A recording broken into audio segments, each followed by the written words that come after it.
Sanna Berling essuie une goutte de sueur qui lui a coulé dans le cou. Le tissu léger de sa blouse noire lui colle à la poitrine, et l'atmosphère est moite. La seule chose qui bouge dans la pièce, ce sont les rares feuilles de la plante verte en train de dépérir sur son bureau que le ventilateur agite. Sur son écran d'ordinateur, le compte-rendu de l'interrogatoire de la semaine lui rend son regard en silence. Il y a eu une bagarre samedi soir, juste après minuit. Devant un petit fast-food, 4 hommes complètement ivres se sont amusés à se mettre sur la tronche devant les hamburgers et les hot-dogs dégoulinants de graisse que l'on sert aux affamés ayant délaissé la piste de danse. Ils avaient entre 30 et 50 ans, et ils ont passé une bonne demi-heure à se faire face en jouant de la roulette avec les bras comme des moulins à vent. Leurs femmes et leurs copines ont essayé de s'interposer, ce qui leur a valu un œil au beurre noir à elles aussi. C'est la routine dans ce gilage, le vendredi et le samedi soir. Pas de meurtre, de viol, ni de règlement de compte. Juste une frustration bien crasseuse.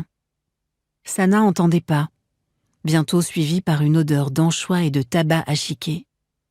C'est Anton Arvidsson qui vient déposer un sandwich emballé dans de la cellophane sur son bureau.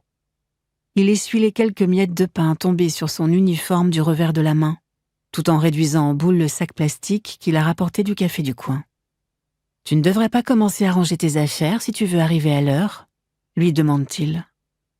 Quand il décapsule sa canette de boisson énergisante, celle-ci émet un bruit de gaz, et il la porte à sa bouche pour avaler les bulles qui commencent à s'en échapper. Cela réveille immédiatement Sixten, qui dormait au pied de Sanna. Croisé avec un lévrier irlandais, il rappelle le chien des Baskerville, mais sans une once de méchanceté. Pas même quand quelqu'un qui pue les anchois le tire subitement de son rêve. Le jour où R a appelé Sanna pour lui demander si elle pourrait s'occuper de Sixten, cette dernière a d'abord hésité, mais elle ne vivrait plus sans lui maintenant. Elle ouvre l'emballage du sandwich, le coupe en morceaux avec les doigts et le tend à Sixten. Anton la regarde en souriant comme s'il voulait lui faire une remarque. Ce qui est amusant chez Anton, et assez surprenant aussi, c'est qu'il ressemble bien plus à un bodybuilder qu'à un flic. Il est tellement musclé que même son cou est massif.